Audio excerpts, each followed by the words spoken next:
அஸ்ஸலாமு அலைக்கும் வரஹ்மத்துல்லாஹி வபரகாத்துஹு. அல்ஹம்துலில்லாஹ், அல்லாஹுவின் மகத்தான கிருபையினால் நமது மம்பஹு ஸலா அரபிக் கல்லூரியில் மனாருல் ஹுதா மாணவ சொற்பயிற்சி மன்றத்தின் ஆஷுரா தினத்தின் சுவையான, இனிமையான, கவர்ச்சிகரமான, கிளுகிளுப்பான ஒரு பட்டிமன்றம் இன்ஷா அல்லாஹ் இப்போது நடைபெற இருக்கிறது. இந்த பட்டிமன்றத்தினுடைய தலைப்பு இஸ்லாமிய இல்லங்களில் இஸ்லாமிய கலாச்சாரம் வளர்கிறதா தேய்கிறதா என்ற ஒரு தலைப்பின் கீழ் அழகான ஒரு பட்டிமன்றம் நமது கண்களெல்லாம் சொக்கி சேர்ல விழக்கூடிய நிலையில கூட உங்களை நிலைநிறுத்தி வைத்திருக்கிறது இந்த பட்டிமன்றம். நான் விடி போடுதுன்னு கேள்விப்பட்டிருக்கிறேன். இந்த விடி பட்டிமன்றம் இப்பதான் பார்த்திருக்கிறேன். இல்ல முன்னால மகரிபே நடத்திடுவாங்க. இந்த 10 மணிக்கு இந்தியாவில் பட்டிமன்றம் நடக்கக்கூடிய ஒரு தகுதி நமக்கு தான் கிடைச்சிருக்குது. இது ஒரு வரலாற்று சாதனை கூட சொல்லலாம். அதையும் நீங்க கேட்க தயாரா இருக்க பார்த்தீங்களா? பால் படிக்கிற உங்களுடைய முகத்தை பார்க்கும் பொழுது இன்னும் உற்சாகமா தான் கேட்பீங்க என்ற ஒரு தெம்பு எனக்கு வந்திருக்கிறது. இந்த மனாருல் ஹுதா மாணவ சொற்பயிற்சி மன்றத்தில் இந்த பட்டிமன்றத்திற்கு நடுவராக என்னை அழைத்தார்கள். முதலாக ஒரு பட்டிமன்ற நடுவராக ஆக்கிய பெருமை மனாருல் ஹுதா மாணவ சொற்பயிற்சி மன்றத்தை சாரும். வாளாலில் இதை மறக்கவே முடியாது, மறக்க முடியாது. இன்னும் நீங்களும் இன்ஷா அல்லாஹ் வருங்காலங்களில் நடுவர்களாக, நாடறிந்த சிறந்த பேச்சாளர்களாக, மார்க்கத்தை விவாதிக்கக்கூடிய ஒரு நல்ல தாயிகளாக நீங்களும் வருவீர்கள் என்பதில் நான் இன்ஷா அல்லாஹ் கண்டிப்பா துஆ செய்கிறேன். ஏனென்று சொன்னால் இந்த மதர்சாவில் கல்வி பயின்றவர்கள் யாரும் சோடை போனது கிடையாது. அதற்கு சான்று முஜீப் ஹசரத்து, அலீம் ஹசரத்து. சகத்துல பார்க்கல. இப்ப நாம வெளியே பார்க்கிறோம். வெளியே மகரிப் நேரத்துல, சுபுஹ் நேரத்துல சிறு குழந்தைகள்லாம் தண்ணி தொளிப்பாங்களா இல்லையா?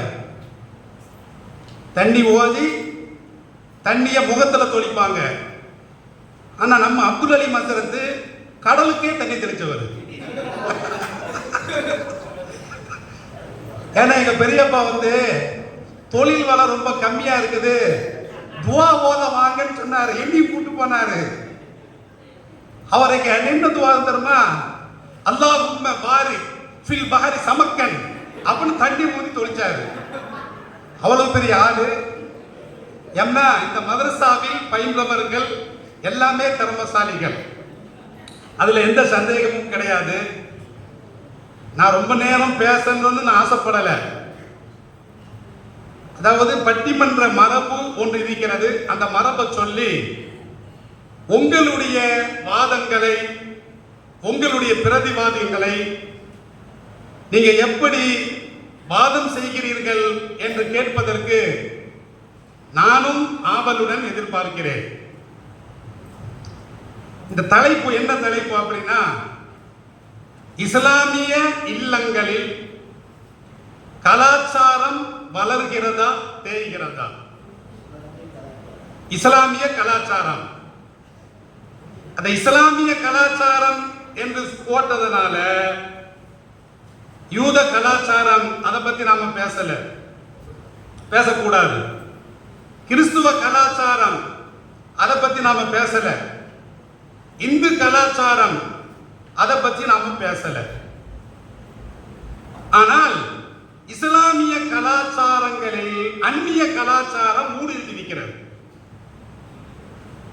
இப்ப இந்த பேர்ல கூட இந்த கலாச்சாரம் சொல்றோமா இல்லையா? இந்த கலாச்சாரம் என்பது தூய்மையான தமிழ் சொல்லா? இந்த கலாச்சாரம் என்பது கூட வடமொழி சொல்லு. கலாச்சார எழுத்திலேயே கலாச்சாரம் ஊடுருவிருச்சு. கலை ஆசாரம், ஆச்சாரம் சொல்லுவாங்களா இல்லையா? பிராமணர்கள் எதற்கெடுத்தாலும் ஆச்சாரம் அப்படின்னா என்ன அர்த்தம்? அப்படின்னா ஆச்சாரம் என்பது நன்னடத்தை, நல்லொழுக்கம், நல்லொழுக்க விழுமியம் என்று பொருள்.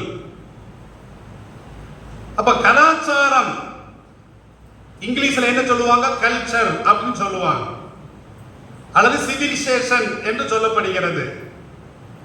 இதற்கு தமிழ்ல அழகான பெயர் என்ன பெயர் தெரியுமா? யாருக்காவது தெரியுமா? சொன்ன 100 ரூபா முஜிபஸ் கொடுப்பாப்ல. அதாவது கலாச்சாரம் என்பதற்கு அல்லது நாகரிகம் சொல்றோம். இந்த நாகரிகம் என்ற சொல்லு கூட லத்தீன் மொழியில் இருந்து வந்தது. அதாவது கிராமத்தில் இருக்கக்கூடியவர்களை விட நகரத்தில் வாழக்கூடியவர்கள் நாகரிகத்தில் மேம்பட்டிருப்பார்கள். நகரவாசிகள் நாகரிகர்கள், அதான் நாகரிகம் என்று வந்தது. அதுவும் தமிழ் சொல்லு கிடையாது. அப்ப கலாச்சாரம் என்பதற்கு தூய தமிழ் சொல்லு என்ன அப்படின்னா பண்பாடு. என்னது? பண்பாடு. அதான் சொல்லணும். கலாச்சாரத்தில் வடமொழி சொல்லு ஆதிக்கம் செலுத்துகின்ற காரணத்தினால் நாம் கலாச்சாரம் என்று நாம் சொல்லுகிறோம். இந்த கலாச்சாரம்னா எப்படி புரிந்து கொள்வது?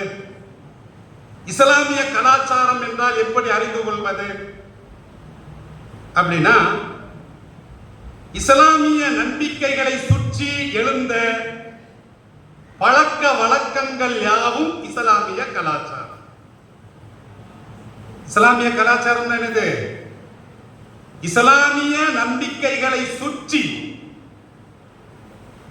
இஸ்லாமிய நம்பிக்கை, இறை நம்பிக்கை எத்தனை கிளைகள்? 70க்கும் அதிகமான கிளைகள். உள்ளம் சார்ந்த கிளைகள், நாவு சார்ந்த கிளைகள், உடல் சார்ந்த கிளைகள்.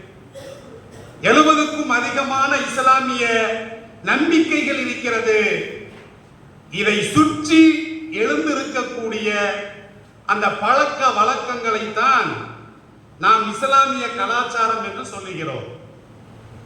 அதாவது ஒரே வரியில சொல்லணும் அப்படின்னா ஸல்லல்லாஹு அலைஹி வஸல்லம் அவர்களுடைய வாழ்க்கை வழிமுறை. ஹதீஸ்ல வருகிறதா இல்லையா? நபி ஸல்லல்லாஹு அலைஹி வஸல்லம் அவர்கள் சொல்லுகின்ற பொழுது வஹைரல் ஹதி ஹதி முஹம்மதின் ஸல்லல்லாஹு அலைஹி வஸல்லம், கலாச்சாரத்தில் சிறந்தது ஸல்லல்லாஹு அலைஹி வஸல்லம் அவர்களுடைய கலாச்சாரமாக இருக்கிறது. முஹத்திஸீன்கள் வழக்கம் தர்றாங்க. ஹதீனா என்ன? சீரத்துன் நபி, ஸல்லல்லாஹு அலைஹி வஸல்லம் அவர்களுடைய வாழ்க்கை வழிமுறை. தரீகுன் நபி, ஸல்லல்லாஹு அலைஹி வஸல்லம் அவர்கள் கடந்து சென்ற பாதை. சபீலுன் நபி, ஸல்லல்லாஹு அலைஹி வஸல்லம் அவர்களுடைய பாதை. அப்ப இஸ்லாமிய கலாச்சாரம் என்று சொன்னால் ஸல்லல்லாஹு அலைஹி வஸல்லம் அவர்கள் கடைபிடித்த அந்த வாழ்க்கை, இஸ்லாமிய வாழ்க்கை நெறிமுறைகள் தான் என்னது? இஸ்லாமிய கலாச்சாரம். புதுசு புதுசா கலாச்சாரம் வந்திருக்குது இந்த உலகத்துல. நாளைக்கு ஒரு கலாச்சாரம் பிறக்குது, அடுத்த வாரம் பார்த்த ஒரு கலாச்சாரம் பிறக்கும். அல்லாமா இக்பால் ரஹ்மத்துல்லாஹி அலைஹி அவர்கள் இஸ்லாமிய கலாச்சாரத்தை பற்றி அவர்கள் குறிப்பிடுகின்ற பொழுது, இஸ்லாமிய கலாச்சாரம் என்பது வருங்காலத்திற்கு தோதுவாக நடப்பது அல்ல. ஏன்னா இந்த உலகம் என்பது மாறக்கூடியது, மாறிக்கொண்டே இருக்கும். உலகத்தில் ஏகப்பட்ட கலாச்சாரங்கள் உண்டு, அது மாறிக்கொண்டே இருக்கும். அப்ப இஸ்லாமிய கலாச்சாரம் என்பது நாம் வருங்காலத்திற்கு தோதுவாக நடந்து கொள்வது என்பது அல்ல. மாறாக ஸல்லல்லாஹு அலைஹி வஸல்லம் அவர்கள், அவர்களுடைய தோழர்கள், இவர்கள் கடந்த கால வழிகாட்டுதல்களை நாம் பின்பற்றுவதுதான் கலாச்சாரம்.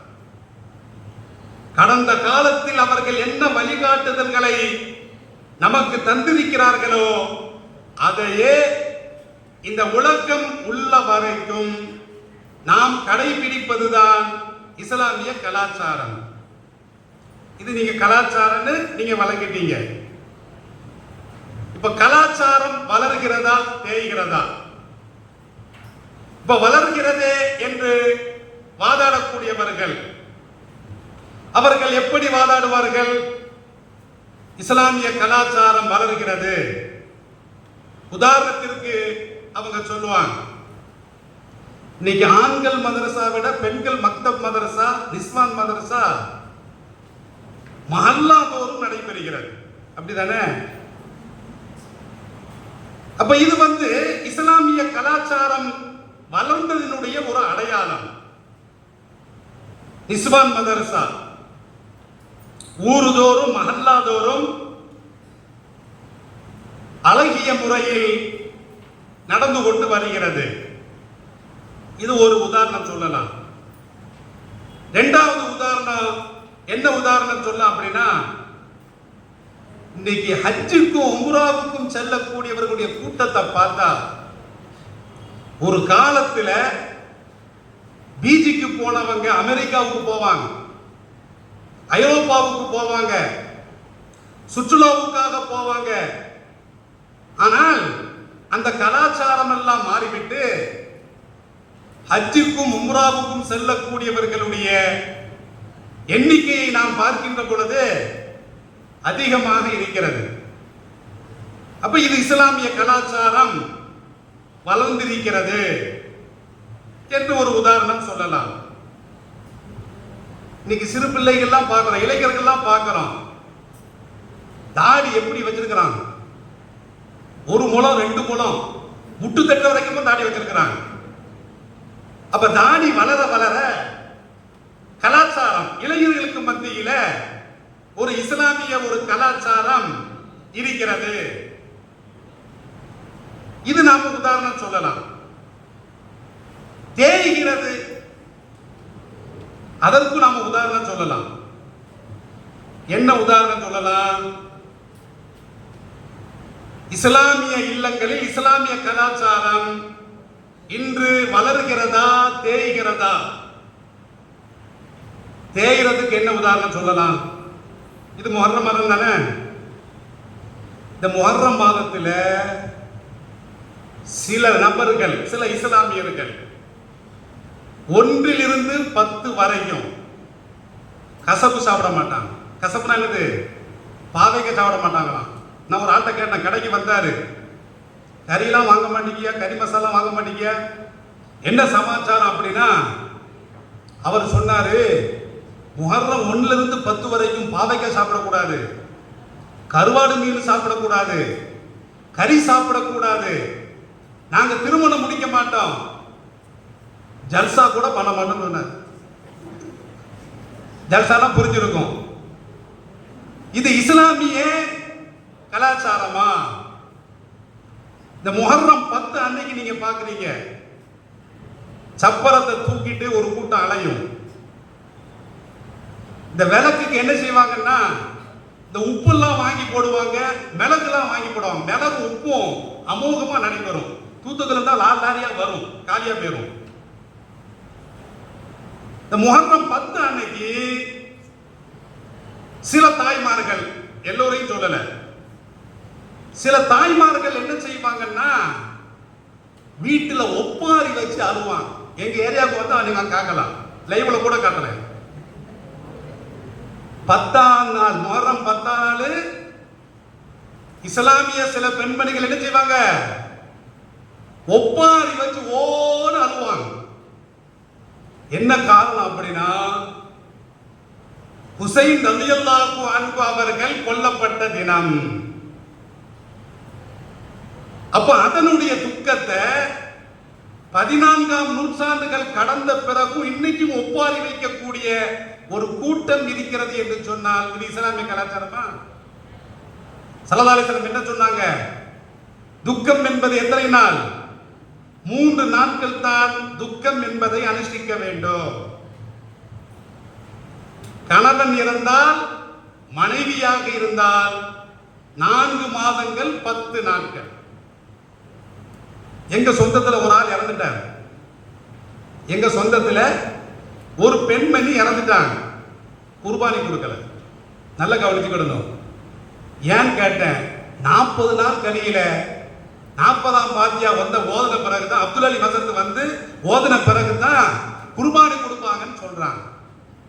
இஸ்லாத்துல இது உண்டா?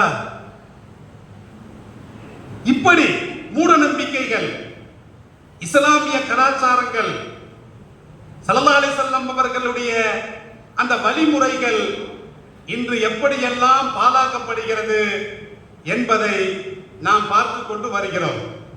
அப்ப வளர்கிறதா, தேய்கிறதா? அப்ப வளர்வதற்கு ஒரு சில உதாரணங்கள், தேய்கிறது என்பதற்கு ஒரு உதாரணங்களை சொன்னோம். ஒரு காலத்துல நீங்க சுபு தொழுதுட்டு போனீங்கன்னா, இந்த வயசான பெத்தாமார்கள் தஸ்பீ மணி ஊறிக்கிட்டே இருப்பாங்க, பாத்திருக்கீங்களா? வயசான பெத்தாமார்கள் சுபு தொழுகைக்கு பிறகு தஸ்பீ மணி உருட்டிட்டே இருப்பார்கள். ஆனால் அந்த காட்சி இப்பொழுது காண முடிகிறதா, பார்க்க முடிகிறதா? கிடையவே கிடையாது. மக்ரிப் தொழுகைக்கு பிறகு நீங்க இஸ்லாமிய தெருக்களில் கடந்து சென்றால் சூரத்துல் வாக்கியா, வாக்கியா சூரா ஓதப்படக்கூடிய அந்த சவுண்ட் கேட்கும். இன்னைக்கு கேட்குதா? இன்னைக்கு பிக் பாஸ் ஓடிட்டு இருக்குது, இன்னைக்கு IPL மேட்ச் ஓடிட்டு இருக்குது, இன்னைக்கு என்ன நம்ம பலான அந்த இதெல்லாம் ஓடிட்டு இருக்கிறது, அந்த சப்தம் தான் இருக்கிறது. அப்ப இஸ்லாமிய கலாச்சாரம் இஸ்லாமிய இல்லங்களிலேயே தேய்ந்து போனதற்கு இவைகள் எல்லாம் ஒரு சிறிய உதாரணங்கள். எனவே உங்களுடைய வாதங்களை நீங்கள் ஆணித்தரமாக்க நீங்கள் இதிலே நிலைநாட்ட வேண்டும். ஏன்னா சில வார்த்தை கொல்லும், சில வார்த்தை மெல்லும். அதனால நாம சிந்திக்கவும் வைக்கணும், சிரிக்கவும் வைக்கணும். நம்ம நடந்த பட்டிமன்ற காலங்கள்லாம் கூட இந்த MS மசலையின்னு அவர் பேசும் பொழுது பட்டிமன்றத்தில் இந்த பட்டிமன்றத்தின் நடுவர் அவர்களே அப்படின்ட்டார். அப்படி சொன்னார். அது வாய் தவறி வந்தது. அதனால நாம சொல்லக்கூடிய அந்த வாதங்களை தெளிவாக வைக்க வேண்டும். இப்படிதான் ஒரு வார்த்தையாரு மாணவர்கிட்ட சொல்றார். என்ன சொல்றார் அப்படின்னா, மன்னரை பற்றி, மன்னரினுடைய அந்த மாளிகையை பற்றி ஒரு அழகான ஒரு 5 வரிகள் எழுத வேண்டும் என்று ஒரு மாணவர்கிட்ட சொன்னார். அந்த மாணவர் எழுதியிருக்கிறார். மன்னரின் கோட்டை அழகானது, மன்னரின் கோட்டை பலமானது, மன்னரின் கோட்டை விசாலமானது. இந்த கோவை எடுத்துட்டு கோன் போட்டுட்டான். அப்ப என்ன அர்த்தம்? நீங்களே பார்த்துக்கிடுங்க. இப்படி ஆயிடக்கூடாது. பேசுறங்கிற பெயரில் தெளிவாக உங்களுடைய வாதத்தை நீங்கள் முன்வைக்க வேண்டும். அந்த வாதத்தில் சிந்திக்கக்கூடிய கருத்தும் இருக்க வேண்டும். இந்த போர் வீரர்கள் போரில் ஈடுபடுகின்ற பொழுது 2 வாட்களும் முரசும், போர் முரசு கொட்டுகின்ற பொழுது 2 வாட்கள் அங்கே உரசுகின்ற பொழுது என்ன வரும்? தீப்பொறி வரும். அது போன்று உங்களுடைய பேச்சுக்கள்ல வாதங்கள்ல தீப்பொறி பறக்க வேண்டும். அப்படி இருக்கணும். இந்த ரெண்டு கனிகள் உரசும் பொழுது என்ன வரும்? அமுதம் கிடைக்கும். ரெண்டு கனிகள் காத்து காலங்கள்ல வேற எதவோ நீங்க நினைக்காது. ரெண்டு கனிகள் உரசுகின்ற பொழுது அது என்ன வரும் அப்படின்னா, அதிலிருந்து ரசம் வரும், அமுதம் கிடைக்கும். இதே போன்று உங்களுடைய வாதங்களில் அமுதம் இருக்க வேண்டும், தேனமுதம் இருக்க வேண்டும், தீனமுதம் இருக்க வேண்டும். இந்த பட்டிமன்றத்தினுடைய மரபு, முதல் ஒரு அணி தலைவர், இஸ்லாமிய இல்லங்களில் இஸ்லாமிய கலாச்சாரம் வளர்கிறது என்ற தலைப்பின் கீழ் பேசக்கூடிய அந்த அணியினுடைய தலைவருக்கு ஒரு 10 நிமிடங்கள் கொடுக்கப்படும். அதே மாதிரி எதிரணி தலைவருக்கும் 10 நிமிடங்கள் கொடுக்கப்படும். அணியினுடைய அந்த உறுப்பினர்களுக்கு ஒரு 8 நிமிடங்கள் கொடுக்கப்படும். இப்படி ஒரு ரவுண்டு முடிஞ்ச பிறகு கடைசியில இரண்டாவது சுற்று அந்த அணி தலைவர் அவர்கள் தமது அணியினர் எந்த கருத்துக்களை பேசினார்களோ அப்படிப்பட்ட கருத்துக்களை தொகுத்து வழங்குவார். இரண்டு அணி தலைவருக்கும் இரண்டாம் கட்டமாக ஒரு 8 நிமிடங்கள் வழங்கப்படும். கடைசியில முடிவா இறுதியா தீர்ப்பு வழங்கப்படும். இதுதான் பட்டிமன்றத்தினுடைய மரபு. யார் ஆரம்பிக்கிறாரோ அவர்தான் பட்டிமன்றத்தை முடிக்க வேண்டும். இன்ஷா அல்லாஹ் நீங்கள் ஆவலோடு எதிர்பார்த்து கொண்டிருக்கக்கூடிய இந்த இஸ்லாமிய இல்லங்களில் இஸ்லாமிய கலாச்சாரம் வளர்கிறதா தேய்கிறதா என்ற பட்டிமன்றத்தை ஆரம்பிக்கலாமா? நாங்க ரெடி, நீங்க ரெடியா? இன்ஷா அல்லாஹ் ஆரம்பிச்சிருவோம்.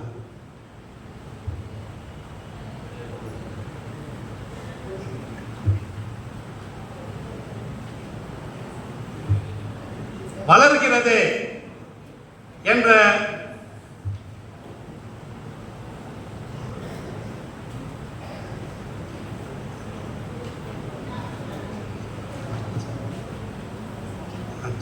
வளர்கிறது என்ற அணியினுடைய உறுப்பினர் பி கசாலி பாதுஷா அவர்களை அழைக்கிறேன்.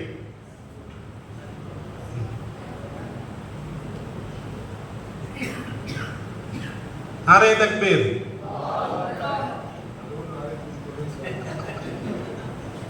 அடுத்து ஜே முகமது ஆரிஃப் என்பவரை அழைக்கிறேன். அல்லாஹு அக்பர். நாரே தக்பீர் சொல்லணும்.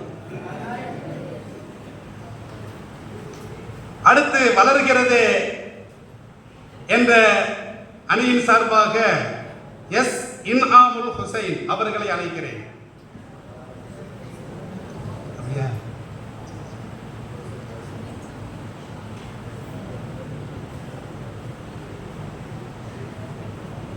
அடுத்து தேய்கிறது என்ற அணியின் சார்பாக பி துபான் மைதீன் சாபிக் அவர்களை அழைக்கிறேன்.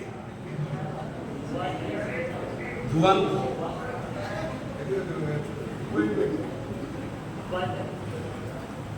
அடுத்து அல் ஹாஃபில் எஸ் அப்துல் ரஹ்மான் அவர்களை அழைக்கிறேன்.